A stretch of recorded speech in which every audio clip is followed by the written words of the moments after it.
Hey, welcome to the CMO Whisper Show. I'm your host, Steve Olensky. Part marketing practitioner, part ad agency veteran, part journalist. I was a writer for Forbes for 10 years. I've had so many insightful conversations over the years with business leaders, to athletes, to celebrities, to, of course, CMOs.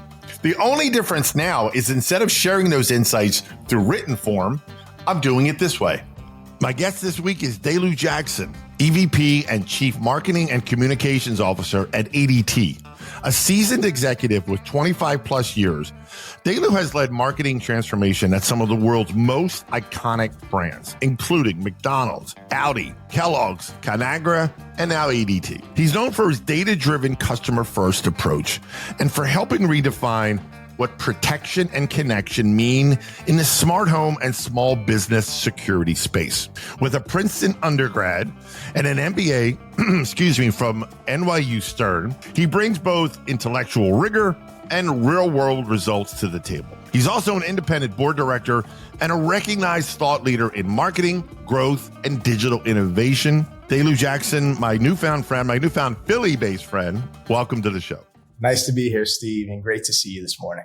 It's my pleasure, my friend. I am really, really looking forward to this. We had a great off-the-air conversation, and I want to continue that here, and I know we will. So I want to just jump right in, right? You have worked with, my gosh, iconic. Now, word gets thrown around a lot, but I mean, McDonald's, Audi, and Kellogg's, I would say they're iconic. Of course they are. So what does it take? Let's talk about moving from a brand from being known like those guys are in a much different category to a category like security and ADT. Yeah, I think it's great. I think one of the things I look across my career, I've touched different categories and different segments and different roles in those organizations. But I think what's really exciting is it's often the same consumer, right? When we look across those households. So what I've always enjoyed as a consumer marketer or a growth strategist is those different brands fit in the basket of goods in all those households. And each of them have gone through a transformation in terms of the role they play or what the consumer expects from them. And the common thread has been technology has transformed what people expect of those brands. And I'll go to McDonald's, a great example of the definition of convenience for so many years, for decades, had been physical restaurants, how many I can get based on traffic patterns, right? Am I going home this way or home that way? So I put a store there. And then things like delivery and Uber Eats and things like that come along. And people said it's no longer how fast I can get through the drive-through. It's how can I get food to my location? And so that company went through a massive digital transformation. And it's really great to see, kiosks in stores and the app and delivery partnerships. And it really just shows an example of great businesses continuing to evolve. So moving on to a brand like ADT, how exciting. This year's 151 years as a business. And you think about the definition of security. Remember, it's American District Telegraph. That was security. And now it's apps and smart cameras. And not just how fast we respond when things, unfortunately, don't go well. But now we want to be proactive. We don't want things to go wrong, so we can see ahead of time. And we have great products and great solutions like our Trusted Neighbor product that gives you access so that, hey, I have a way to manage my dog walker and my house cleaning crew or my friends or family that need to visit. So it's moving from just, again, the definition of security, where it used to be about keeping people out. It might be about letting the right people in, right? So Amazing evolutions of brands. It's fascinating. I'm just trying to think of the through line between these brands that you've worked for. And I love that you started off with it's a lot of the same customers, right? Whether it's McDonald's, Audi, Kellogg's, and so on, just a different product. But here comes the cliche of cliches, but people are people. That's right. And they want value for, they'll pay for it, but they want something in return. And your point about technology, it's so spot on, but so obvious and so overlooked sometimes about the world we're in. And we didn't even touch on, those two big letters, AI, and how much that's changing every single thing, every thing we humans do to have that. It's not a luxury anymore, right? It's a given. That's Agree? Right. Absolutely. And I'll go back just a little bit in this. I always tell this little story about when I moved from auto for 16 years and moved from, Audi to Nissan and then go to McDonald's. And people said, how hard is that transition? And remember, as marketers, we study what they do in their lives to determine what we put in the car. And I said, hey, we knew that people who went to McDonald's bought these big cups. So we put big cup holders in the cars, right? And so that's that through line. You think about that consumer through line. And another good one is when I moved from, you remember McDonald's did an all day breakfast, which platform that they built. And I went to to Kellogg's, another great brand. And we had a discussion about who's the biggest breakfast brand. And then what it created was a discussion about understanding that it wasn't about share of category or share of shelf. It was share of stomach, right? If you understand those consumers eat so much. And what we saw was a shift from people eating at home to people eating out of home. And so, but when we thought about breakfast, right, depending on the perspective, you thought, oh, I'm the category leader in breakfast as I define it. But when you think about how the consumer defined it, they thought, what can I get in my stomach to get the calories? And right, if there's 2,200 calories on average you consume a day, once they eat out or an Egg McMuffin or any other thing, a breakfast bar, the definition of breakfast evolved with the consumer and with their behavior, which is I'm on the go more than I was before. Right. Therefore, I'm eating out more than I was before. So anyway, so that's the through line I try to always follow through the customer is that what's their job to be done or what are they solving? And then it allowed those brands to say, okay, how do I approach that differently given that behavior? And obviously all those great brands, the reason they're still great brands is they adjust to that. Exactly. Communities. I know it's very big for you and building communities. So how do you go about building authentic communities around a brand like ADT it's rooted in trust and safety, right? As opposed to flash trend, if you will. So talk to us about, why communities are important and how you're doing that with ADT. Yeah, I think, again, we talked about how great this brand, I'm so privileged to be stewarding this brand because when we do our jobs well, we make the world safer. Right. We are a safety business. And we will look at a lot of what we do is door by door, block by block, street by street, making communities safer. We touched on a little bit of small business is such a big part and a big, we do a lot there. And if you think about the roles that small businesses play in communities, they are typically the pillars of communities. They hire our teenagers and our kids and all those things. And so we work a lot with them. As a matter of fact, just last week, we completed a co-sponsored conference on advancing the future of business in Philadelphia. And it was focused on all the things that we can do collectively to help small business succeed. We covered things like organized retail crime and financing and government programs available because we believe that if businesses are strong, communities are strong. And then we play an active role in that. Obviously, from a protection and connection perspective is really a big part of it. But collectively, we make strong businesses, we make strong communities. And so that's a big part of what we do. And the same thing is true in our residential business. Our advisors, we have, thousands of advisors that live and work in the communities that we serve. And they're active in helping customers solve, how they protect what matters most. So all of those things collectively create an amazing footprint for positive impact, right? And then the last thing I'd say is we have a Safe Places, our foundation where we work with organizations, Fuller Center and Boca. We work with the local municipalities. We support about 150 different organizations through the foundation that are really about youth, safety, first responders, and helping those organizations achieve goals and be successful.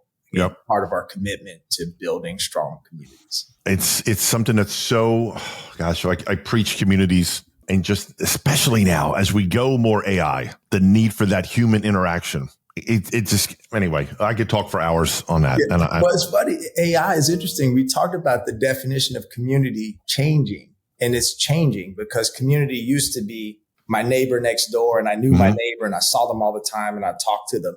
And I think we all experience it now. We're more likely to see our neighbor on a Zoom sometimes than we're likely to see him next door. But we know they're there. And not only that, we rely on each other. Yep. But when we move into a neighborhood, we rely on our neighbors. And so we think about what AI and technology have done. In some cases, it's created a little bit of distance. Sometimes it's created the ability to extend that network beyond our immediate geography. But that definition of community has definitely expanded. I mean, my brother lives in Atlanta, but he's still part of my community. Mm-hmm.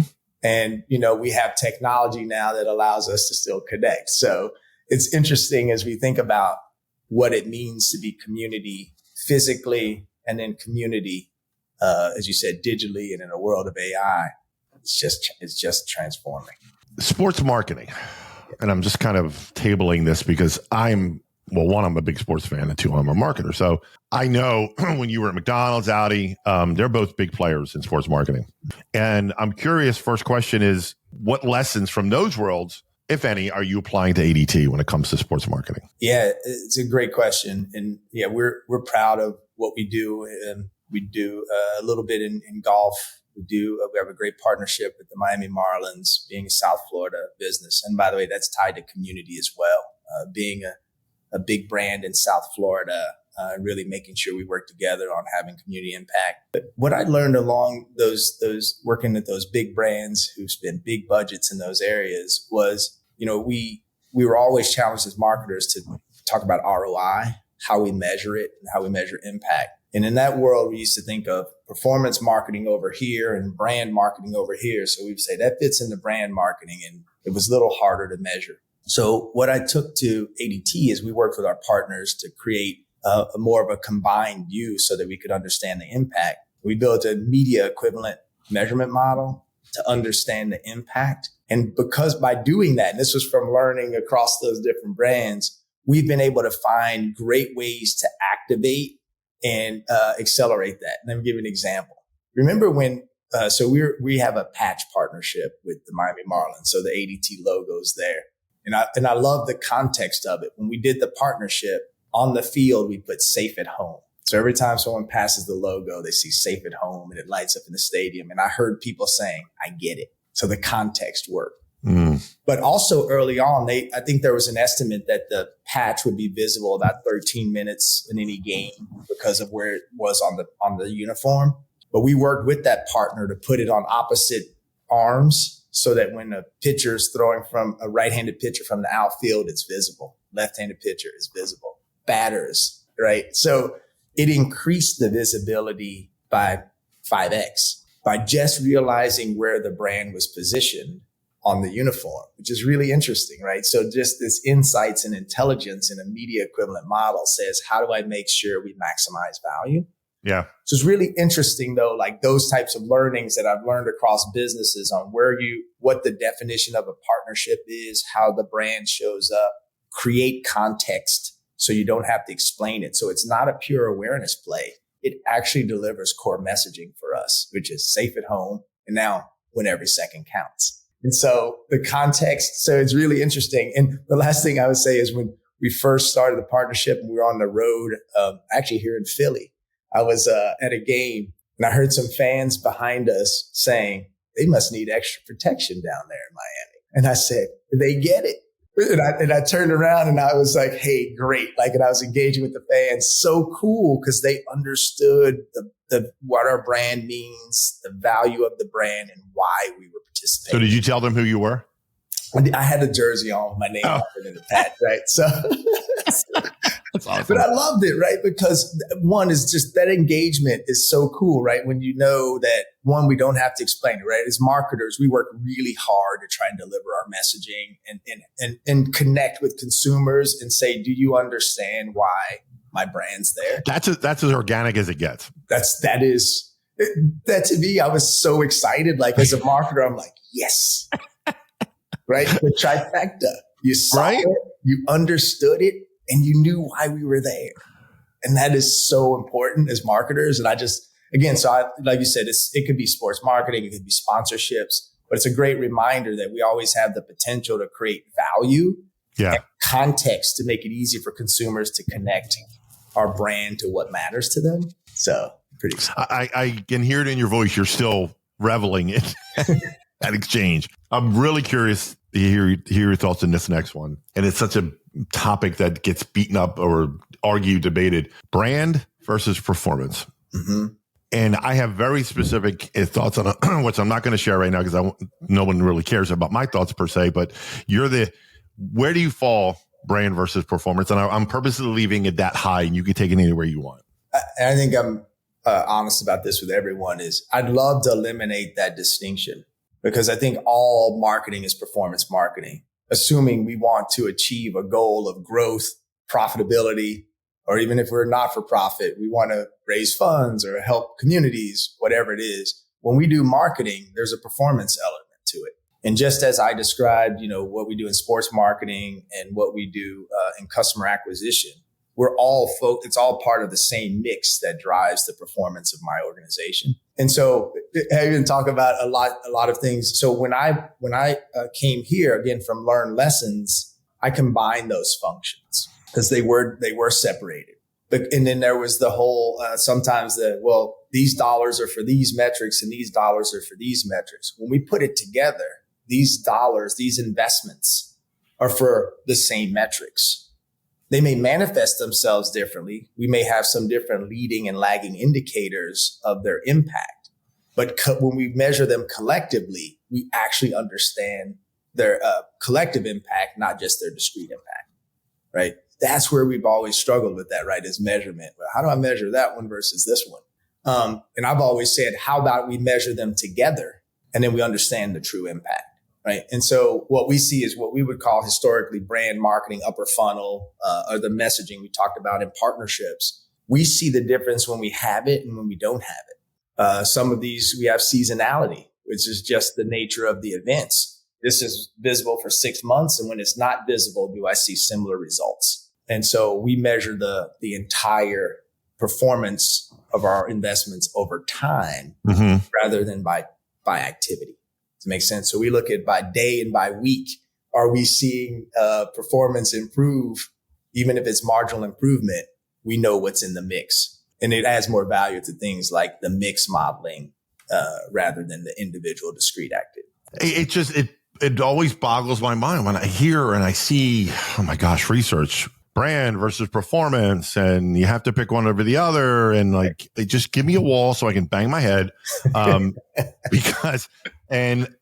I knew, just having spoken to you so briefly, I knew we were going to be aligned that it's one, and roll it together and stop overthinking this. That's right. If we don't, that's where we overthink it. And I think it frees us up to do more. We always talk about the relationship with the CFO and the finance. I wouldn't call him my best friend, but he's close. And I've always appreciated that in that when I joined ADT, we worked together on things like this. We had an effective performance model and we worked together and with our teams to figure out how we brought them together. And it's interesting. We don't know where the teams start and stop sometimes because our performance measurement and our performance cadence and the way we talk about the business impact of our investments is so aligned. Yeah. It's so aligned. And I think it's so refreshing, but also it frees us up. We literally work together and say, what do we do next? Hey, we're investing here and this is working for us. And we tried this, that didn't work. It allows us to test more. And the speed at which we can get alignment on trying new things, again, it's really refreshing to know we have great partnership like that. But it's because of what you just described is that we work together to say, let's put it together. Yep. And that makes us great partners and allows us to be, allows our team to do even more than we would have done historically. I could not agree more. I would scream from the highest mountaintop. Just get out of our own way. It is. And what is also the last thing I say, what it's allowed us to do is we even don't talk about marketing inside of our organization. We talk about go to market and how we effectively work across, our old P's, right? Like, hey, this isn't about marketing and the thing we call marketing. It's about how we as a collective. So we product marketing, sales, ops, we're together every week talking about our go-to market. right? How do our collective investments drive our performance? And it's, again, really learned across the different organizations when we had those things separated over our careers. Having it together has been, it just allows us to move the business in meaningful ways. Another topic, again, there's so many things I want to pick your brain on, and we definitely got to do a part 2. We're not even done part 1. Leadership. I have a 2-part question on leadership for you. What makes a great leader? Again, I'm keeping it very high level because I want you to take it where you want. And I'll borrow this from one of my favorite leaders, mentors, people that I've worked with, who'd been in the business a long time. I was stepping in a new category in CPG, and I borrowed this. It said humanity and humility. He said, you have a lot of people that are all working hard to do the best they can, and they count on us as leaders to be human, but also realize with humility is they may know more than us. And so what it does is guide us as leaders. It says they're not looking to us for the answer all the time. What they're looking for is clarity. Yep. Right. Can I give you a vision, even if it's a 1 month, 1 week, 3 months? Can I give them clarity so that they can be effective at what they're good at? And so again, those 2 H's for me are always top of mind for me. Am I leading with humanity and humility? Love it. Second part is you've been at this long enough. What are some shifts you've noticed when it comes to leadership over the years? Yeah, I would say that that the styles of leadership have been required to change. You use that 2-letter word AI, and as the people who are involved and engaged, going back to is it used to be the leaders gave the answers. We told people what to do, go do this, and this is the thing, and everyone do it. But as the pace of change and the size of our organizations has changed, is we have to empower people to go do things and execute. We've had to share more authority maybe than we had historically. And we had to pass that down to the teams. I mean, you're aware of that team of teams concept, right? Mm-hmm. Let the teams go run. And then we became more coordinators and orchestrators than executors and sort of directors. And I've seen that change dramatically. And by the way, it's changing every day. Oh, every day, every hour. Exactly. in this, are you kidding? Yeah. Even the time we're recording this, things. Yeah, it is going to be changed. And, the other thing I learned, the pandemic accelerated this and all these things we've talked about is, and again, this great leader that I won't say his name, but I will always, he'll know I'm talking about him. But he told me that things that we used to do monthly, we have to do weekly. Things we had to do weekly, we had to do daily. And things we used to do daily, we do hourly. Those are the shifts that we've changed, is how we allocate our time and how much time we dedicate to leading versus doing. And I learned that and I'll do it daily with my teams. I like that. 30 minutes, check in with my directs. And it's the thing I look forward to the most in my workday. It's just seeing them together and getting to talk. And I think those were shifts that I made in my leadership. I didn't do that before. But, the distributed workforce and all those things and technology have given us the opportunity, but also the need to bring people together. It's also availability. You're making yourself available. Yeah. And I look forward to it. I have to tell you, it's my favorite. It's my favorite part of the day. And it's all my directs. We bring guests there. Yesterday, we had some guests come in. Hey, this is a topic that I think would be relevant for everyone. Why don't you just share it with the team? 20 minutes. And then it saves us so much great time, but it allows us to use their collective intelligence to say, hey, maybe that would typically fall into his or her area, but now I want your perspective on this. And it's amazing what people, they're capable of, but their feeling of engagement they have by being included. Yes. In more processes rather than less. They actually can lead way better than they ever would have otherwise. So. And I would even extrapolate more on processes, even decision making. Show them they have a role in that. That's right. And the competence it gives everybody, typically when you're trying a lot of new stuff. Hey, I'm trying a new thing. I'm trying a new partner. I want to test something different. When you have partnership and support that says, yeah, I heard the same thing you heard. That's a good idea. Doesn't it give you a little more confidence to say, okay, I know I have someone backing me up. Oh my God. Yeah. On doing this and why we do it. And again, back to speed of decision making, confidence in decision making. It just makes people feel like, okay, I've got partners in this. I'm not alone and we're going to win together. So it's pretty I love it. See. Okay, I'm looking at the time. And if you've listened to my show, you know I do at the end of every episode, I call the Random 5. It's 5 very random, and I mean random. I pull them out of a database of questions, and it's to help the listener to get to know you better. Okay. All right. And if you're game, here we go. Okay. Number 1, who do you turn to for inspiration or advice when you're feeling stuck? My Aunt Pat. Why? Because she has been this constant voice of professionalism and success and support for my entire life since high school. And she's, a very experienced, seasoned executive, worked with executives all over the world. She's just been a great, great partner for me. I love it.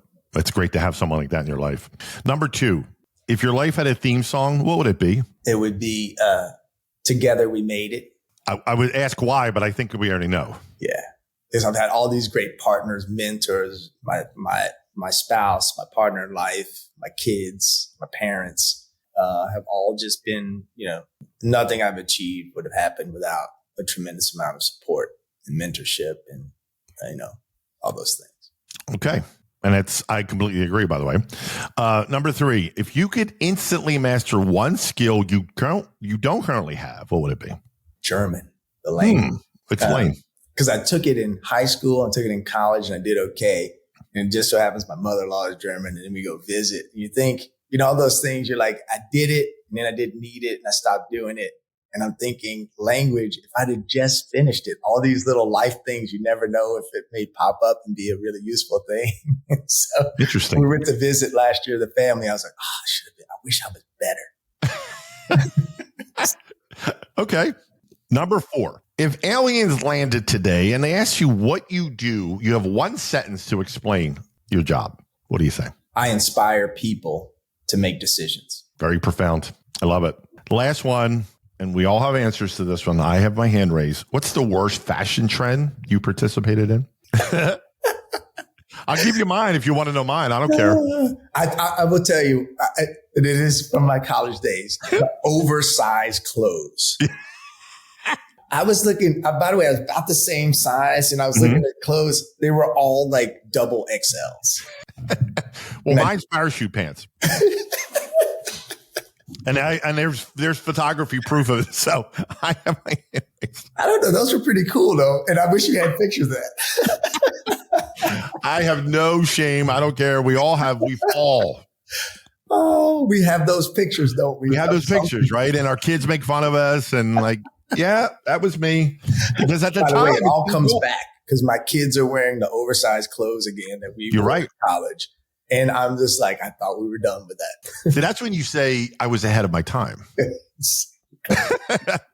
Listen, DeLu Jackson, what a treat. I am so honored you took some time to join me on my show. My listeners are going to love this episode. And I guarantee you at listening, there will be a part 2. So thank you, my friend. Thank you so much. It's great to see you and have a great rest of your day and a great weekend. Well, that wraps up another episode of the CMO Whisperer Show. I hope you shared this episode with your friends. And if you have not already, please subscribe to be kept up to date on all the latest episodes. And if you're so inclined, leave me a review on your favorite podcast platform. Thank you.